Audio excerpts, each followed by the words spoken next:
Well, this is a real thrill for me. Our distinguished speaker today joined the Rotary Club of Springfield in May of 1993, about a year after I joined here. How about that? At the Springfield Club, he served as president in 2008, 2009, and all combined, his assignments kept him on the club board for 16 years. Participating in community service projects and fundraising are very important to him. And upon moving outside the Galesburg area, he then joined the Rotary Clubs of Galesburg in January of 2021. At the district level, he has served as vocational services director, treasurer, and district conference chair. He's been an active member of the visioning team since its inception.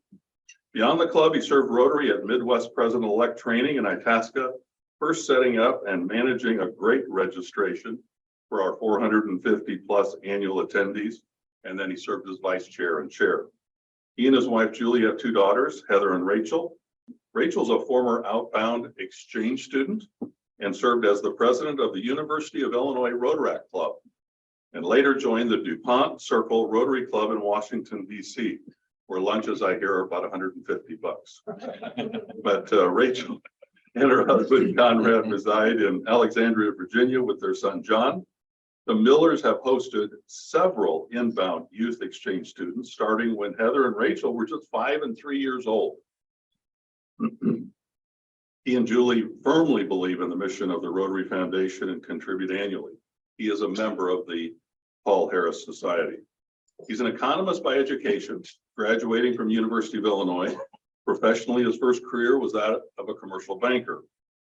Then his second career was that of a serial entrepreneur, starting and operating 5 companies.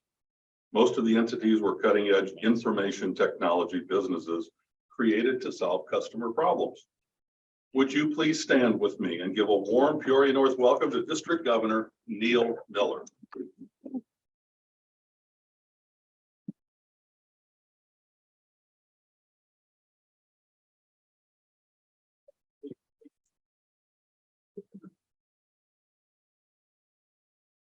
Got some harassment, just a little bit, from my friend Mark in the back, because I did not wear a jacket.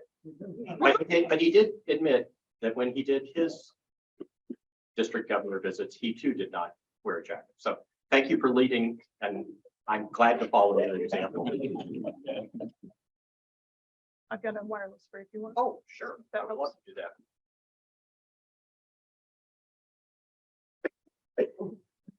They have the links here with it.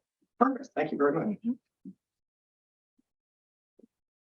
Podiums are nice, but they're a barrier between the speaker and the audience.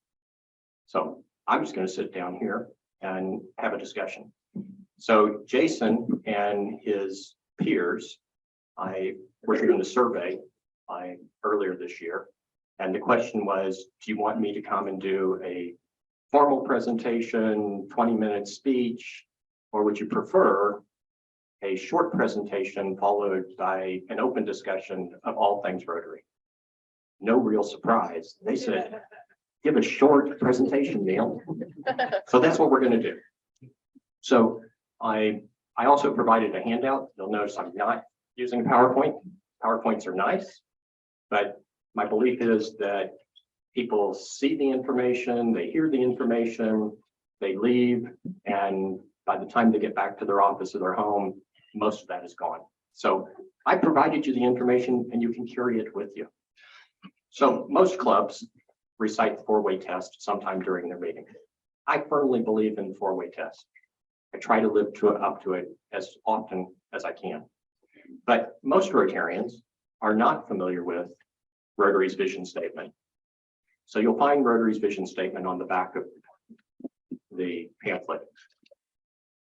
And I suggested to the president-elects during their training that they use this on a regular basis with their clubs and recite this. So I'd like us to recite it in unison. Together, we see a world where people unite and take action to create lasting change across the globe, in our communities, and in ourselves. If you take a moment to think about that, that is a very powerful statement. For me, it represents how I interact with Rotary and how Rotary has changed me and continues to change me for the positive. Alan, thank you for your inspirational message and talking about our theme for the year, create hope in the world. So our Rotary International president announced that at International Assembly in January. And for me, I've been in Rotary 30 years. For me, most of the annual themes, frankly, I forget them. They don't really, they rarely resonate with me. This one is different. And some might say, well, Neal, it's because you spend more time thinking about it because you have to talk about it. And that's certainly possible, but I don't think that's the case. For me, I'm drawn to this theme because it's outward facing and it's enduring. It also represents what I try to do serving our community locally and globally. And I hope you are also drawn to the create hope in the world theme. Gordon, in his message to my fellow district governor-elects in January, had 5 objectives that he wants all the clubs to work on during the year. One of them has been around for a couple of years. It was originally announced by then President Shaker Mehta, and that is to find projects that empower girls. I don't know if you have all done that. We can cover that in the open discussion, but if not, you can look for projects that would empower girls. Gordon would like us to expand diversity, equity, and inclusion. And what he's really saying is we need to be open to accepting all people in Rotary, the best people and our best partners by wherever they are and whomever they are. We are so very close to eradicating polio, as it has been for several years. It's endemic only in 2 countries, Pakistan and Afghanistan, and in very, very small sections of those 2 countries. So we're very, very close to getting rid of polio. And as many of you probably know, when it gets to 0, we're still going to have to contribute more money. We've got to go 3 years after it's 0 before polio will no longer return. Gordon would like us to promote peace. Great initiative. Not certain how to do that, but we'll all work on that. And then Gordon's last focus for us is very personal to him. Unfortunately, a little less than 10 years ago, Gordon lost his brother to suicide. His brother's wife did not know he was depressed. Gordon didn't know he was depressed. No family member knew. No friends, no co-workers, no medical professionals, no one knew that his brother was suffering from depression. So Gordon encourages us all to take care of each other, take care of our families, and to find projects in our communities to help for mental health. On the second page, we're going to start talking about change. So people ask me why I took this position. And it was first suggested to me that I become district governor while I was still my club president. And I said, it was the immediate past president who suggested that to me. And I said, no, thank you. I'm busy. I'm running businesses with my business partner.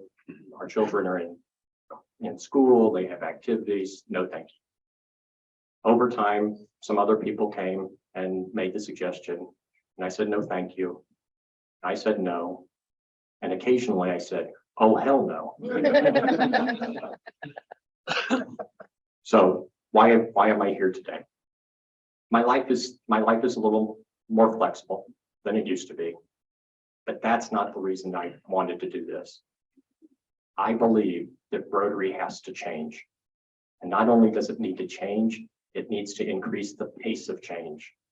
And if we don't do that, we won't be here.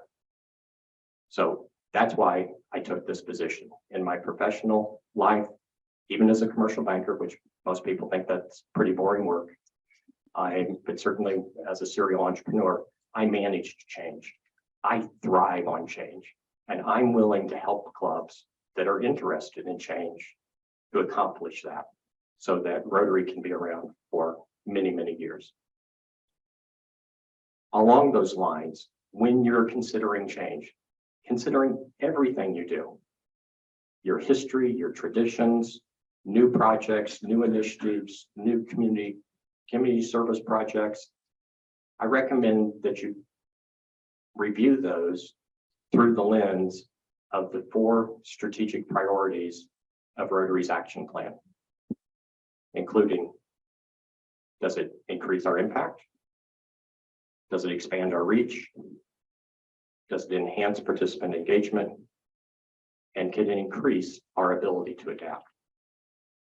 Clubs that will use those pillars as they look at their opportunities in the club and outside of the club will be vibrant clubs.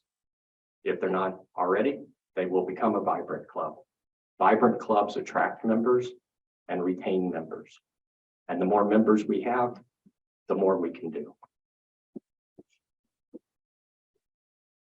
Last October, I asked all the district committee chairs to provide measurable goals, which they had not done that for a while.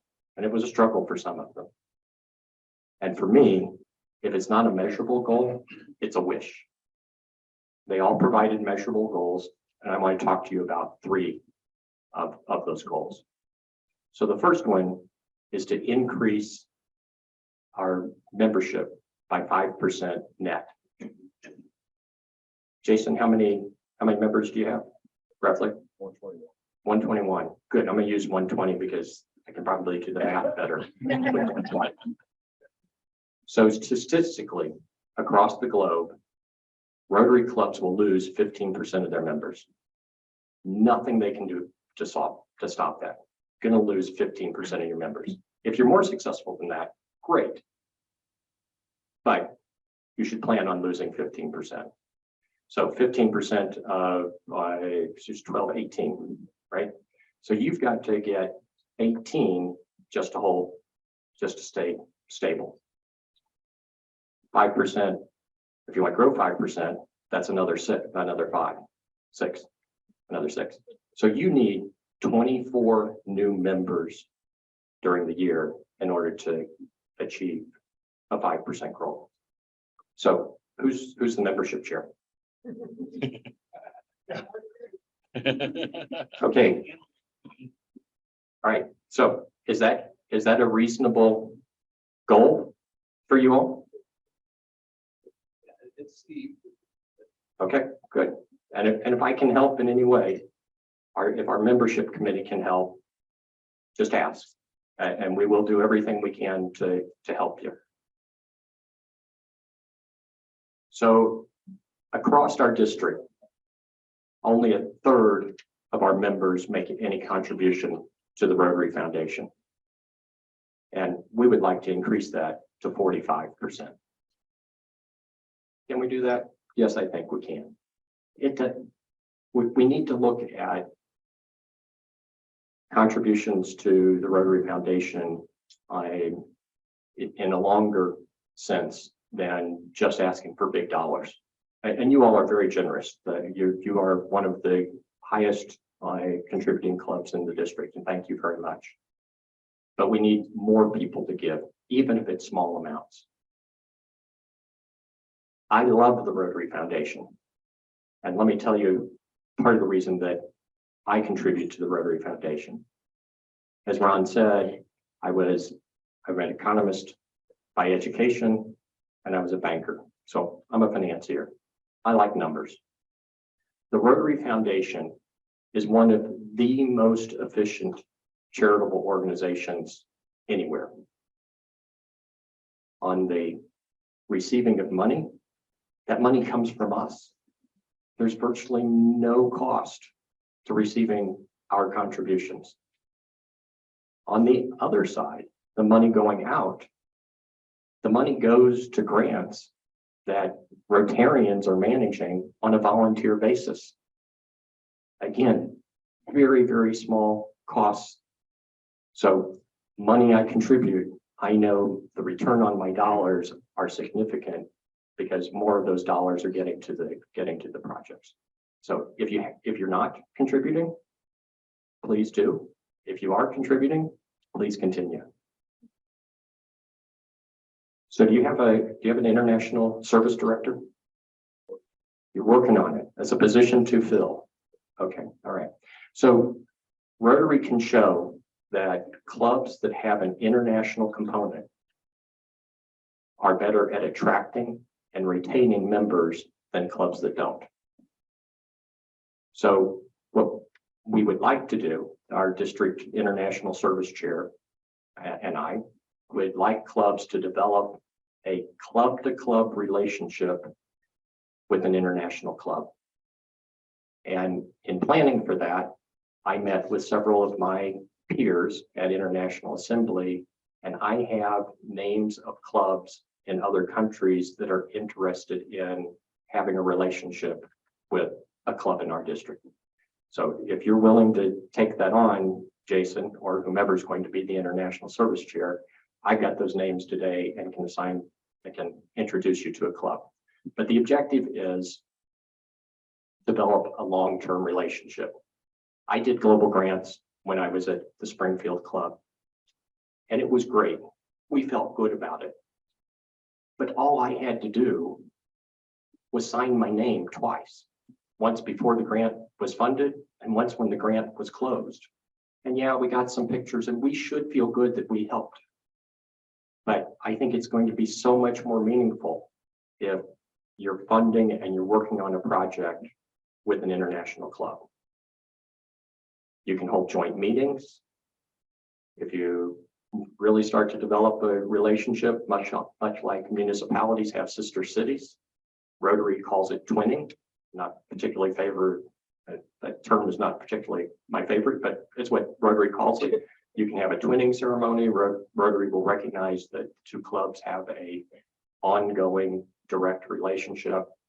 In time, you build that relationship. Members of this club may choose to go visit members of that club. The other club will send people here to visit. And sometimes those of us sitting in the United States think, oh, we're just sending money out. Neil, you're gonna introduce me to a club and they're gonna want our money. Many of these clubs have plenty of resources of their own, and they are quite willing to invest in projects that we have here. So it's a concept. Hopefully people buy into it. Our district is supporting it. In March, we will open up grants for small one-time grants to go to your partner club on a project that they're doing there, up to $2,000, and that'll run for. There's 25,000 available this year and another 25,000 available next year. So those are my comments, and I am quite willing to talk about absolutely anything except the Cardinals and the Cubs.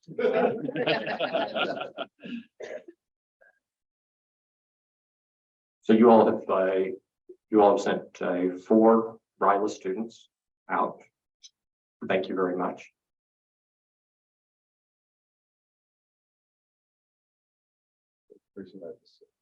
Going to 6, wonderful, excellent. Ron, did you have something? There's a, Here to talk about, or maybe you're going to talk about the district conference Sure. coming up in October. Would Yeah. you care to share Yeah. how exciting that's going to be? Yeah, I'd be happy to. So let me cover one piece about district conference. So we started talking about change, and district conference has changed. Our district conference for many years has been a day and a half, and last year it was a day and a half, and attendance was pretty poor. So we went to about a third of our members randomly selected and sent a survey. Those that responded helped us. So the question was, do you want to continue with the day and a half? Do you want it to be a one-day event? Or it makes no difference what we would do. I'm never going to attend. and there were some people who said that, and that's fine. But the people who are interested in district conference said they wanted it to be a one-day event. And historically, district conference would float around the district based on the location of the district governor. We asked about location, and the response came back, make it central. So it'll be in Springfield, at the University of Illinois in Springfield, the same location we used for spring training in March. It's a great facility. The focus is peace. So our opening speaker will be the immediate past Vice President of Rotary International, Nikki Scott. She'll be connecting to us from England, where she lives. She offered to come in person, but we were going to have to pay for her to do that. And I said, no, you can go first. It'll be 3:30 in the afternoon for you, and that'll work fine. We have a speaker, daughter of a Rotarian in the Galesburg Club. Dr. Jennifer Stotts will be a keynote speaker. She works for the United States Institute of Peace in Washington, D.C., which is an NGO, and she handles peace initiatives in the Southeast Asia area. I think she told me that did not include North Korea, but she's got several countries that she's responsible for peace initiatives. We will also have a Rotary Peace Fellow. He was born in Saudi Arabia, but he grew up principally in a refugee camp in the Gaza Strip. He has a very interesting story to tell. He will be our keynote speaker for the Rotary Foundation dinner. So district conference will run from 9:30 to 4. We set it for 9:30 so that people on either end of the district, or those furthest away, would have some drive time on Saturday mornings. We start at 9:30, we run to 4, and then the foundation dinner will start at 5. And my best guess is it'll end about 7:30, 7:45. So how many of you have been to a district conference before? Excellent, excellent. So for those of you who have not, it is a great opportunity to meet other Rotarians. I was at another club meeting the other day, and one of the participants said, "Oh, district conference is so much fun. You get to meet all these people." And I'm going to see if I can get her on video or something, so she can be my sales tool. But yes, to attend district conference, the cost is $50 for the conference, and the Rotary Foundation dinner will be $75. Registration will open August 1, and you'll see that in the August 1 newsletter. Yes, sir. Just a comment about Hold on. international. We need the mic for Zoom. They can't hear you. Just a comment of international giving. I remember 10, 11 years ago, I filled out the simple form on Rotary Direct. Mhm. And automatically charges my credit card every month. I don't even worry about it, and it's so simple to do. It's very easy, and you can now do that online. You can go to, it's best if you log in to my.rotary so they know it's you. And that way you'll get credit for the contributions, but you can sign up right online for using Rotary Direct. Makes it very, very simple. Yes, Adam. Thank you. Yes. Wait for the mic. Thanks, Neil, for being here. A quick question on the international project and the emphasis, and President Mott mentioned that being an emphasis, just Rotary in general. A few years ago, we did a strategic plan, and it was very much palatable for our club to get involved with that. I know myself and Mark Whitlock, we just couldn't get it done in terms of the organization. What resources does the district have that can make it different this time? Because I do believe we have folks that would step up and be willing to do such a thing, but the organization is a big lift. So what resources does the district have? Does Rotary International have? Because I think it's just a matter of connecting the right people to make it happen. Sure. So we have a district international service chair, and he would be a great resource. For the first quarter, maybe third of the year of the Rotary year, he's pretty busy. So come to me, and I will help you in any way to help you get an international committee running, and I point you in some right directions. There's a ton of information available at Rotary.org, including the Learning Center inside of my Rotary. But I'd be happy to help in any way. I'd be happy to meet with your committee either in person or virtually. Yeah. Thank you. So I have another membership question for our membership committee chair who's working on membership right now. So so how long have you been in the membership chair? 2 weeks. Okay. All right. That's fine. So you are, and Jason, just real quickly, I'm not watching time, so you pull me off whenever time is. So don't give the mic away yet. So your predecessor did I assume they provided you some information? Well, let me ask you right here. Okay, all right. So I certainly did, and that's what we were just talking about, actually. Well, I'm glad you disseminated that information right now. You knew I was going to ask another question. So Glad we could help. yeah. So do you have a prospect list? No. Yeah. We have a former member list, which we should go through and see over the last several years, people that have dropped off, kind of follow up with them. Sure. And I have some other ideas, and Brett and I have talked about some different things that we're going to carry forward that he did last year. Okay. So most clubs do not have a prospect list. I recommend that you create a prospect list. So if Jason goes and meets somebody that he thinks would be a good Rotarian, and he talks to the person, and the person's 38 years old and says, yeah, I really like that. I like the concept. I love what you guys are doing, but I'm busy. My son is 16, plays ball in the drama club, in band, whatever the situation is. Talk to me in 2 years. We as Rotarians don't capture that information. We need to capture that information, including the details of when the person wants to be called back. And if you do that, if we strategically work a prospect list, we will grow Rotary. But historically, Rotary clubs don't do that. We think the sales cycle is immediate, and that recruiting cycle would be weeks, months, or years. So we need to find a way to do that. You all are an active user of DACDB, I believe.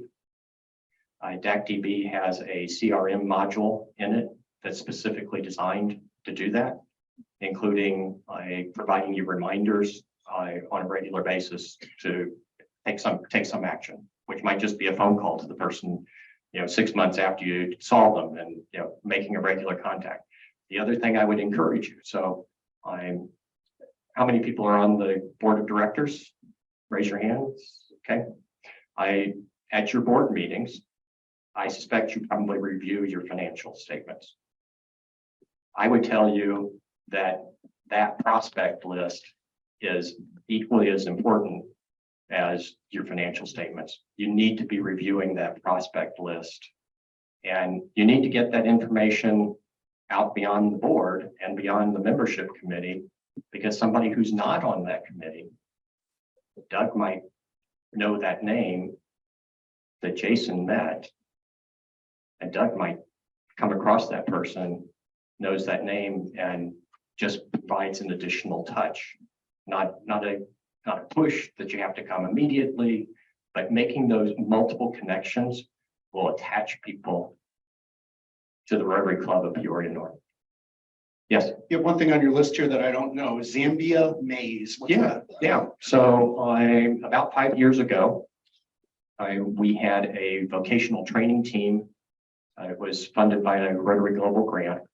They went to Zambia to teach the Zambian farmers Illinois methods of growing corn. The team that went had absolutely no idea whether they would have any success. They taught 30 farmers the first year, 50 the second, 80 the third.